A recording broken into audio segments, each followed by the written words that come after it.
tax relief was founded in 1978 by a gentleman who had served for a long time in the Iowa House and Senate named David Stanley.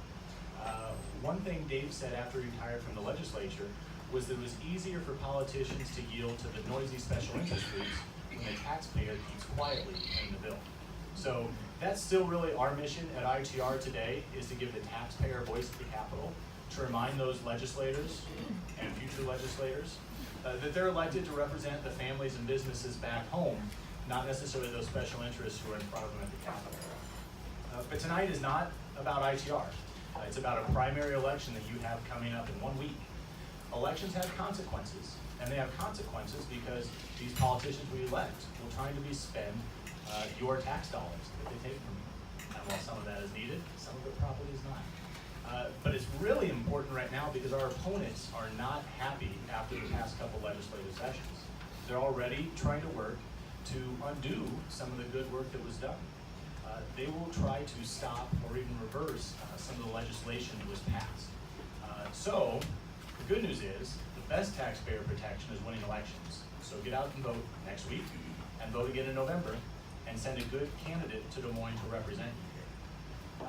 One change to the program, Donald Batt could not be here as his wife is having some health issues. I think you'll understand that absence.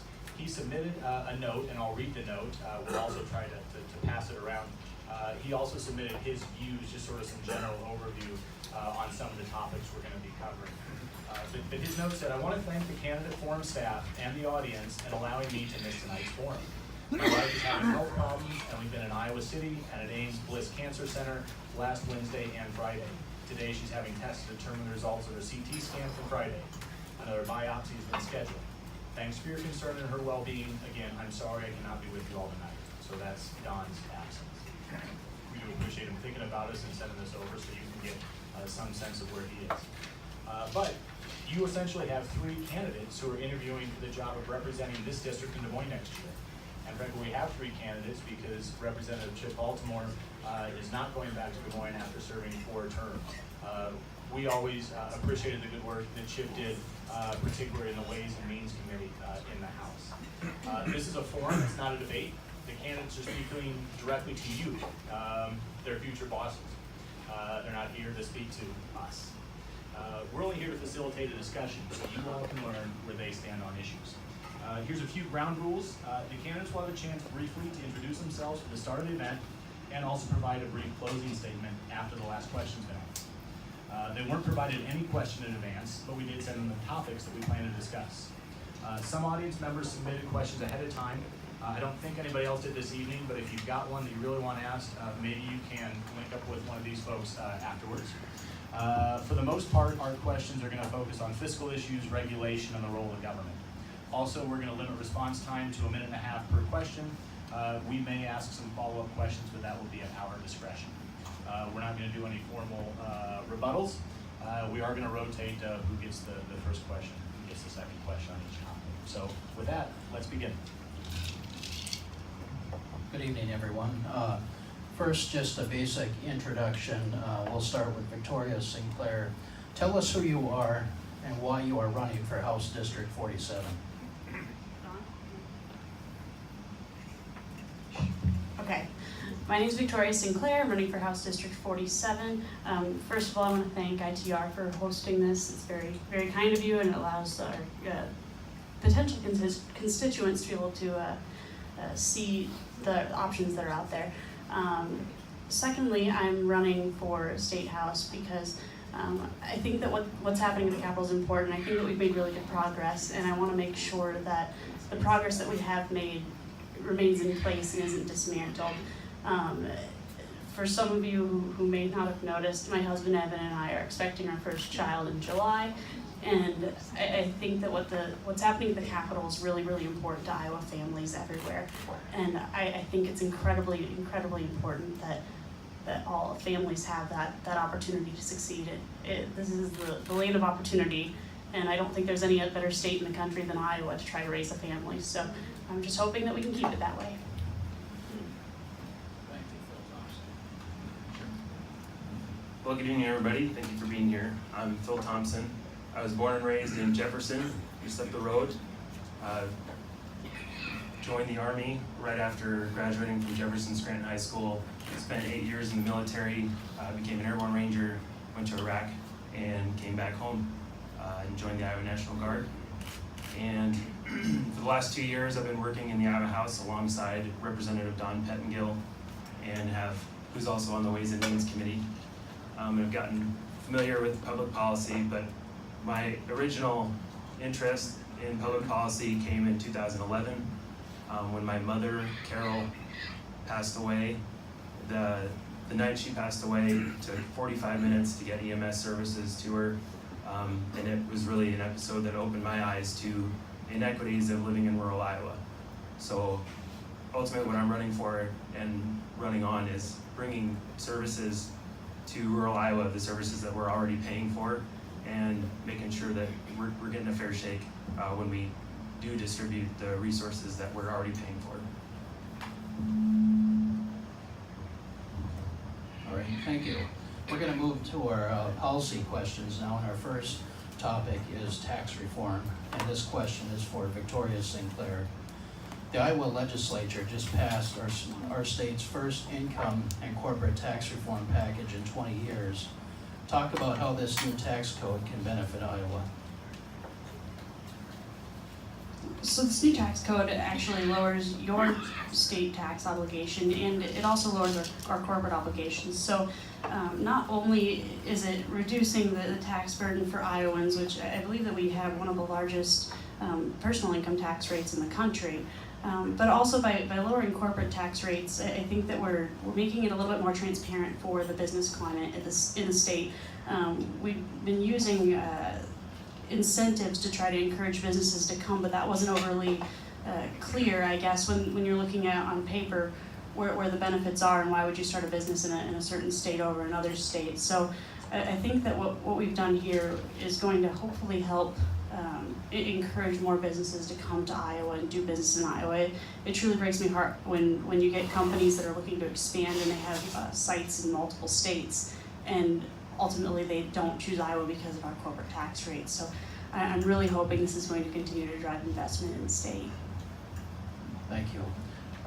Phil, what additional income tax reforms should be enacted in the future, and what improvements could be made to the recent tax reform legislation? Well, thank you for your question. To kind of continue on what Victoria just talked about, corporate income tax and increasing the business, making a healthier business climate by way of reducing corporate income tax. I think the bill we just passed is certainly a launching off point, but making Iowa more competitive for bringing more business in a healthier climate, so we don't have to continue to play the games with our tax credits, and just making a very transparently healthy business climate by way of reducing corporate income tax. Thank you. We're going to move to healthcare next, and we'll start with Phil Thompson. Is the privatization of Medicaid working in Iowa? Well, there's certainly some challenges that we're facing with MCOs. I think we're starting to kind of tackle some of the issues that were brought up with Obamacare. I like what we saw with the MIWA bill, the multiple employer offering healthcare and allowing businesses to kind of take on the Obamacare regulations, the leadership that the state provided, and allowing us to, at the state level, tackle the Obamacare regulations and circumnavigate that a little bit. I think that's certainly a good model moving forward as far as bringing better health care and providing better plans in the individual marketplace for moving forward with that. Thank you. Victoria, are there changes that need to be made to mental health care delivery in Iowa?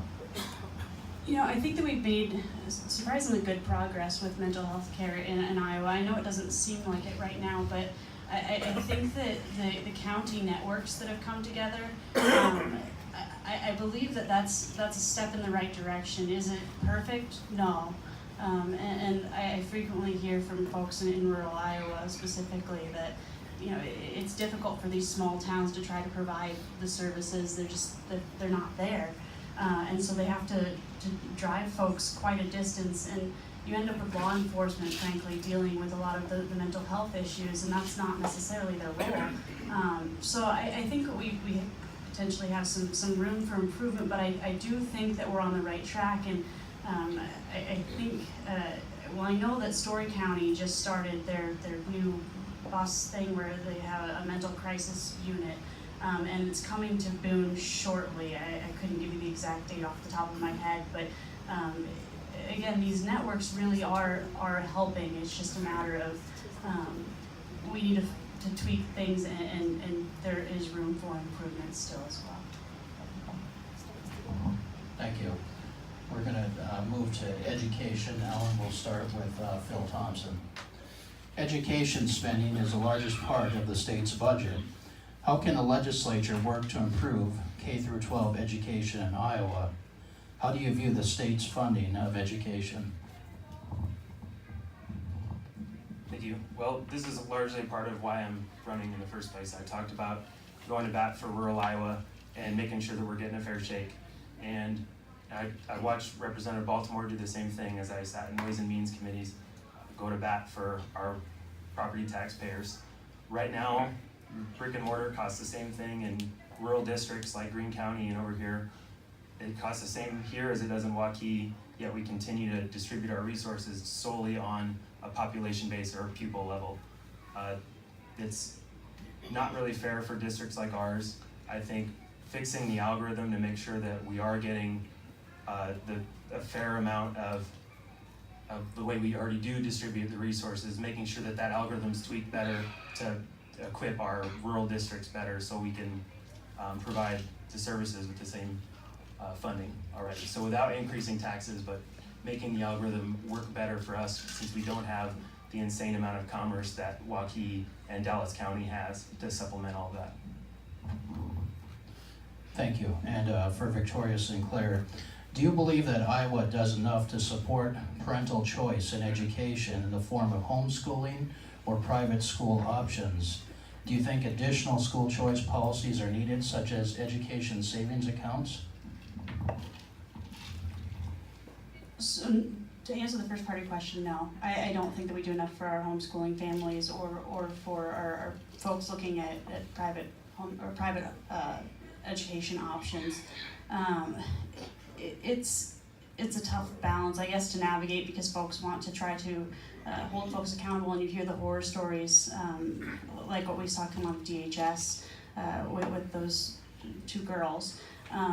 And so there's some accountability that has to be there, but at the same time, you know, how do you make sure that parents still actually have that choice in education, and we don't want to take that away either. So finding that right balance of accountability to make sure atrocities like that don't happen, and not punishing the vast majority of homeschooling parents for a rare case. Now I think the ESAs are an area to consider. I don't know if it's the best option. It's not a bad option, and I have to give Senator Bain his credit here, because this is one of the most important issues to him, so it's something I'm willing to consider. I don't know that I'm sold yet on ESAs. Thank you. Now we're going to move to a topic of rural Iowa, and we'll start with Victoria. While Iowa has many industries to be proud of, our identity will always be tied to our agricultural roots. What's the greatest challenge facing rural Iowa? The greatest challenge facing rural Iowa is the loss of population, I would say. You know, working for the 4th Congressional District for the U.S. House, we're the only congressional district in the state that's actually lost population over the last, well, the numbers I looked at were from the 2010 census to 2016, whereas the other 3 have grown. And you see those challenges all over the place, and that makes it more difficult for different small towns to try to provide services. For example, you get the EPA coming down from the top, and you get a $1.5 million sewer project requirement for a town with 59 people. I mean, it's things like that where, you know, it would make sense if it were a larger town, but the smaller that you get, the harder it gets for these towns to provide services, and the counties don't always have the means to try to take these towns in either, especially with the burden of large government coming down over their shoulders. So really, I think that it's making sure that we're creating opportunities for our young people, keeping agriculture strong, particularly livestock, because that's where young people tend to get into farming, and helping foster that transition into an industry that's successful. So. Thank you. Phil Thompson. Iowa faces a demographic problem with very slow population growth. How can the legislature work to create opportunities that keep younger people in Iowa and attract more people to our state? Thank you. Well, a big problem I see in my community is overregulation, not just when it comes to farming. Obviously, we're constantly battling EPA, especially CAFOs are in constant battles with the EPA and certain people trying to push the issue on the matrix. Another issue that I see us running into is all the licensure requirements for a lot of these jobs that exist already. We need a lot of welders, we need a lot of electricians, we need a lot of plumbers in rural Iowa, and the overheads are just too ridiculous. One of my good friends, Mike Wyatt over in Jefferson, decided not to continue his plumbing license. He's been plumbing for years. He decided not to do it just because the overheads were too ridiculous. So we're kind of burdened by all these regulations, and I think going after some of these licensure requirements and making sure that the barrier of entry of this is lessened so that we can start to get these services in rural Iowa. And ultimately, those are jobs that you can raise a family on. And so as far as the population problem, people want to move back home. They want to move back and raise their families. There's no better place to do that than rural Iowa. But they need to have a living. And these jobs exist. But getting them into the workforce and providing the investing in the right infrastructure to get them those skills is important for us. Thank you. We're going to move on to another topic, and that is property taxes. We'll start with Phil Thompson. Many Iowans have seen increases in their property tax bills in recent years. Is there anything the legislature can do to provide property tax relief?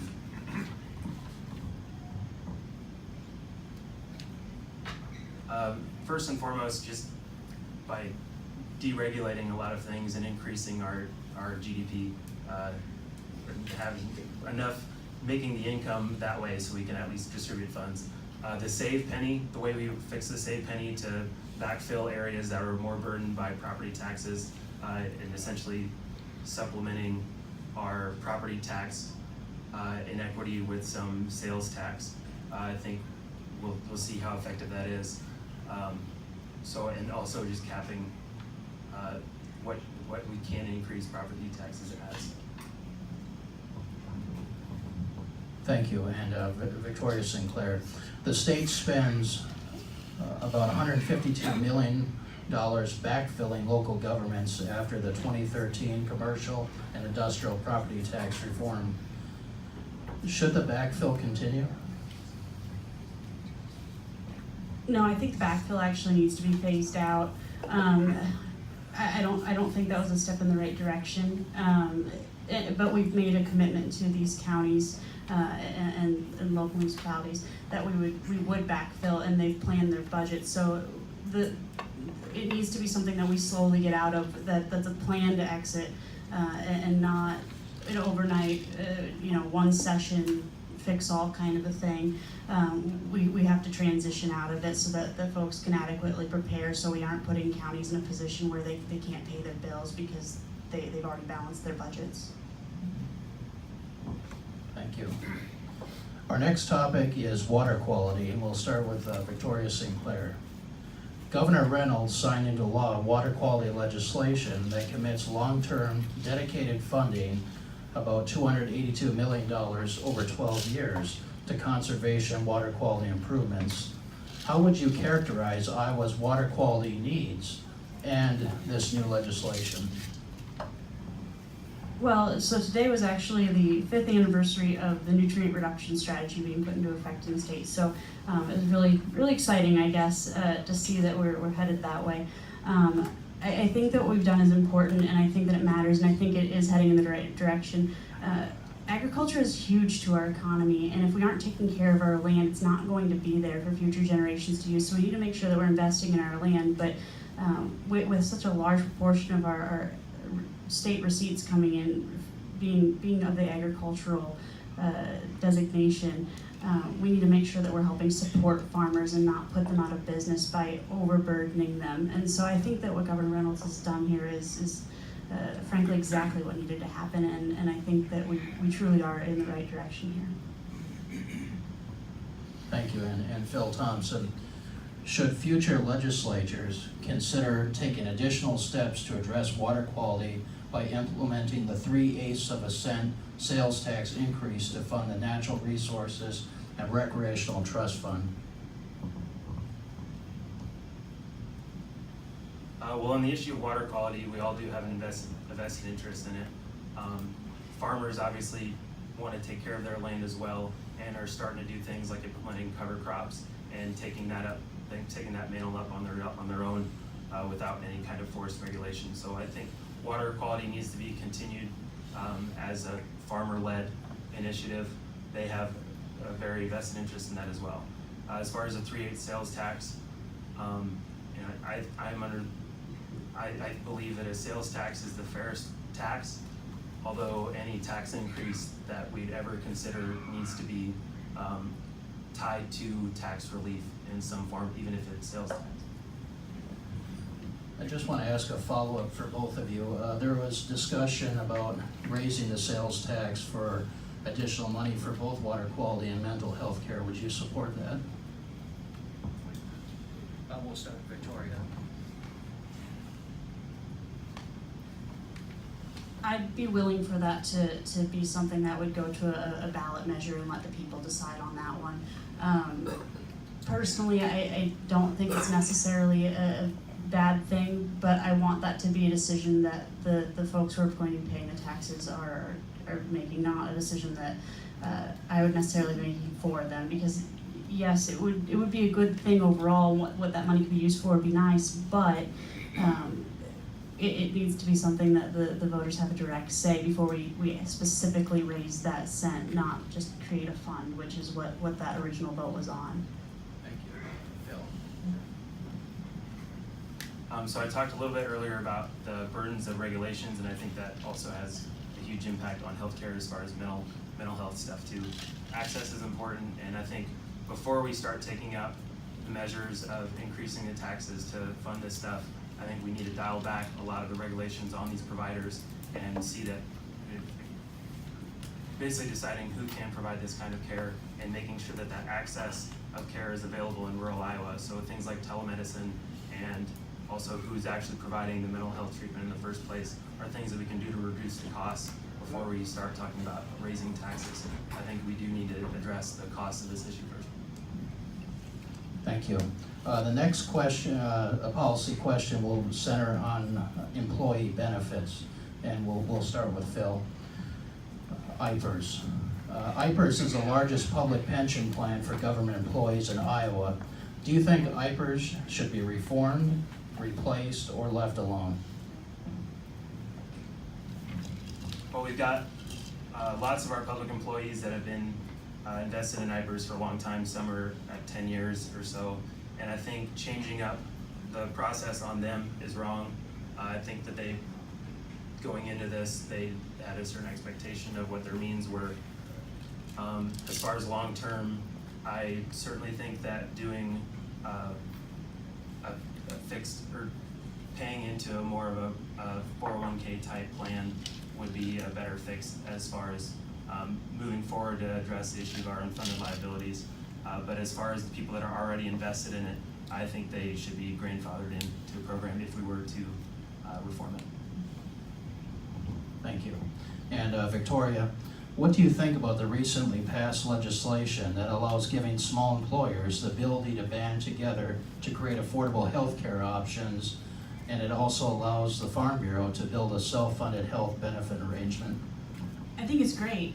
I think it's really nice that we're going to allow people to have affordable health care, because right now, frankly, most folks just can't afford health insurance premiums, which is a real problem, and that's a direct impact of the federal government's failure to act.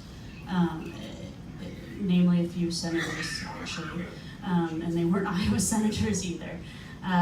So it's nice that the state legislature is doing something to try to address the federal government's failure here. because that's what this is. Thank you. We're going to move back to the topic of taxes again, and we'll start with Victoria. The tax reform legislation also calls for a more strenuous review of Iowa's many business tax credits. Some believe business credits are a valuable part of the Iowa tax code, while others view the same credits as corporate welfare. How do you view Iowa's tax credits? I view the Iowa's tax credits under the old tax plan as a necessary evil to entice business to come here, because unfortunately our tax system was so non-competitive with any other states that it made it Iowa an undesirable place to do business. And so under the old system, yes, the tax credits were great, but they weren't transparent and they weren't always fair. And so with the new tax code, I think that we have a much better system, and I would say that we need to go away from the tax credit system as a whole, because again, it's not transparent, it's not always fair, and at the end of the day, frankly, we don't even know what we're losing when we're cutting these deals, because sometimes they just don't go always quite as planned, and we end up being out more money than we even thought originally. So and they all do add up. So at least now we can hopefully continue forward with a better system that's equitable and transparent. Thank you. Phil Thompson. Even though Iowa has some of the highest tax rates in the country, why do we still have so many unmet needs? That is, there's a demand for more money for education, mental health care, and a plethora of programs, but yet, why are our tax rates so high? I think the obvious answer is because Democrats. Because you honestly see what we're up against already. We've passed a very monumental tax reform bill, and we're already starting to take heat for it. As soon as we show a spine and we start dialing back regulations and dialing back taxes, it's immediately met with a windfall. And I think it really does just take guys with backbones going up there and doing the right things for the taxpayer and standing strong by it, and not listening to all the radio noise and stuff that's happening around it. Because every time we do this, there's obviously a backlash. They're going to be mad that there's not money for whatever program they want to spend it on. So we need to just tighten our belts and do the right thing, regardless of how loud our opponents are on the other side. Thank you. This question will be addressed to both of you. We'll start with Victoria, and it's more of a philosophy question. Republicans argue that limited government is a fundamental principle. As a state legislator, how would you balance the principle of limited government with so many state spending priorities? So I think that the best answer is to slowly reduce the scale of government. Every time you send someone to the legislature, by and large, the legislature's power grows. I mean, you don't see the tax code getting smaller when you go down there, you see it getting larger. And for some reason, we measure the success of a legislative session by the number of laws that were passed, and I think that that's a really poor measure of success, to be honest, because it doesn't measure success at all. It measures the increase in burden of government that you've created.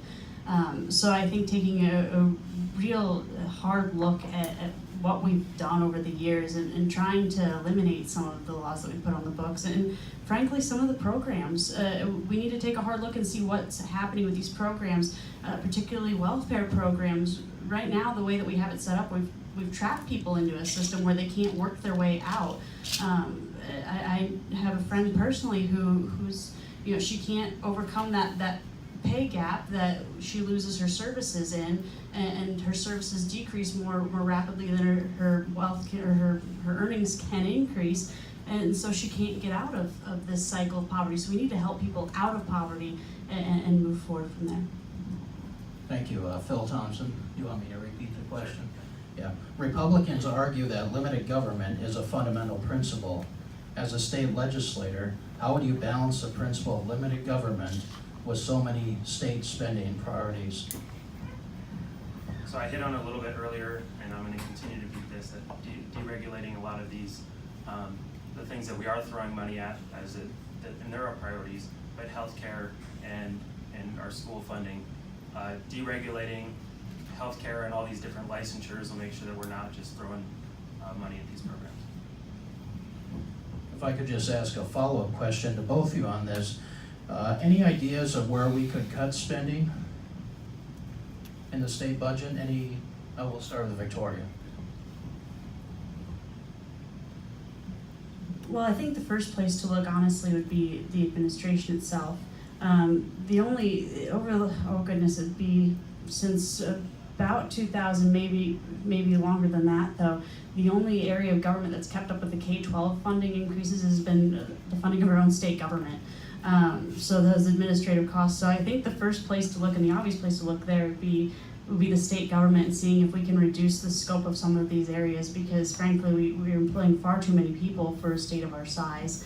And so if we can reduce that, we could drastically reduce the costs of government and save the taxpayers a lot of money without having too huge an impact. Hopefully, you'd have to do an evaluation to see where there could be jobs saved, or could be jobs eliminated without having a drastic effect. But I think you really could save money without affecting services there.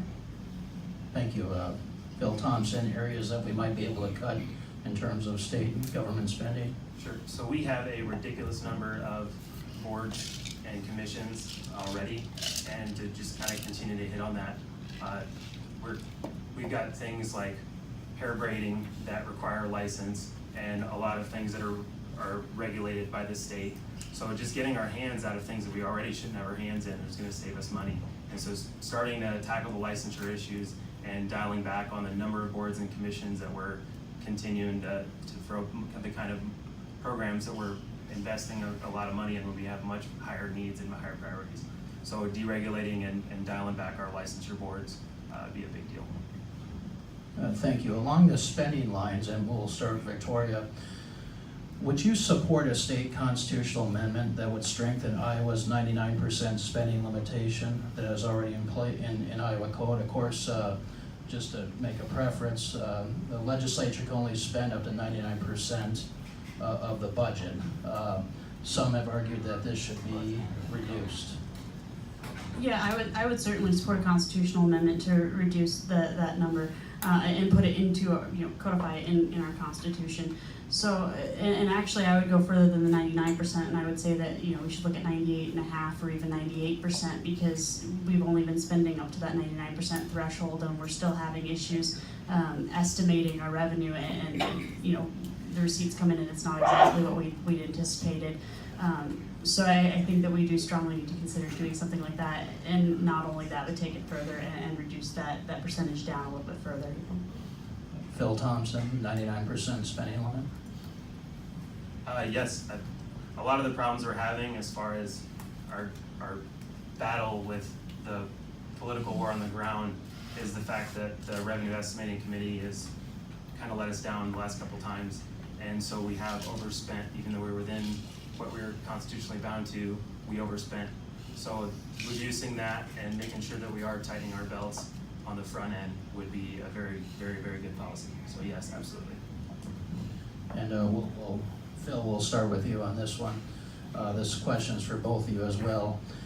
Do you believe the legislature should raise taxes on sugary drinks, beer, or tobacco products, sometimes known as sin taxes, in an effort to raise more revenues to fund health and safety initiatives?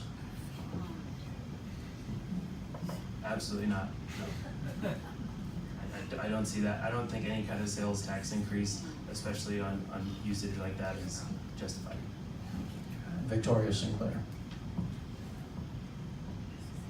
Yeah, again, not a chance there. That's absurd.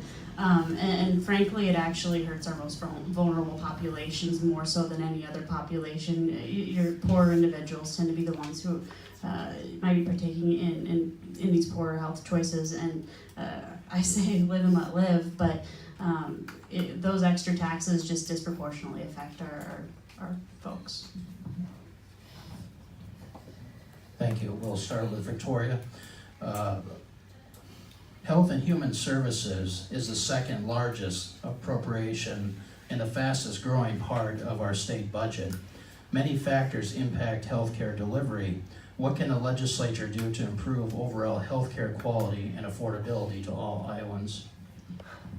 Well, I think we need to look at how negotiations are handled between Medicaid and our providers, particularly the pharmacy aspect here, because we're paying a ridiculous amount of money for pharmaceuticals, and I think that we could do a much better job negotiating there, like what the larger insurance companies do, and driving some costs down there, because frankly, it really is about what costs you can negotiate here. So I think there's a savings there.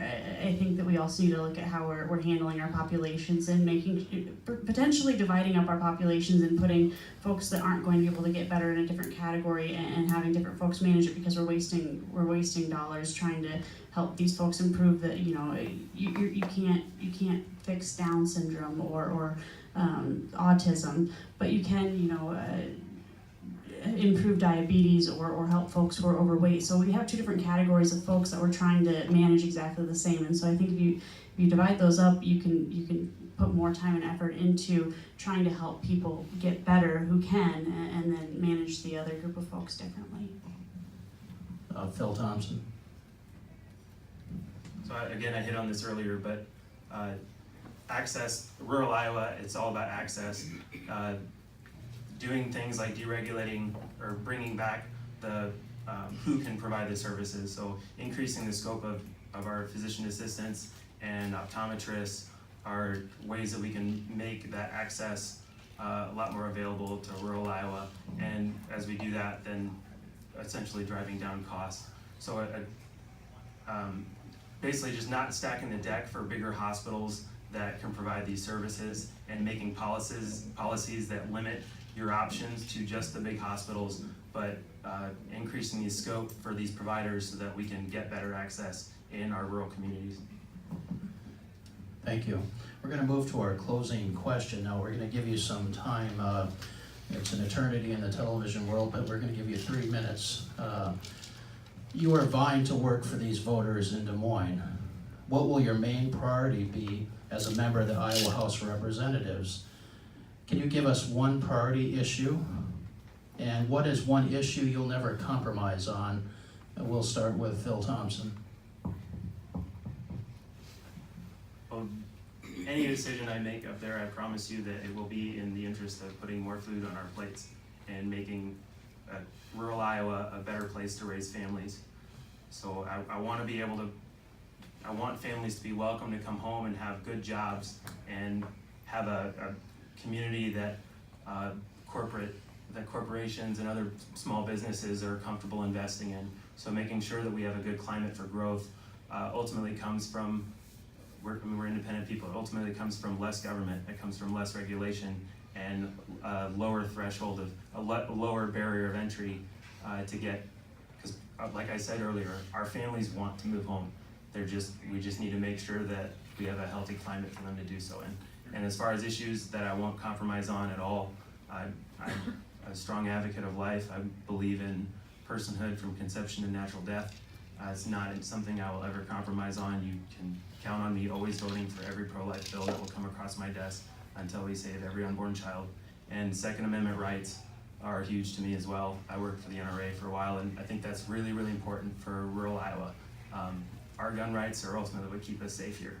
We don't have the kind of, like I said earlier, what got me involved in policy in the first place was a lack of response time to EMS services.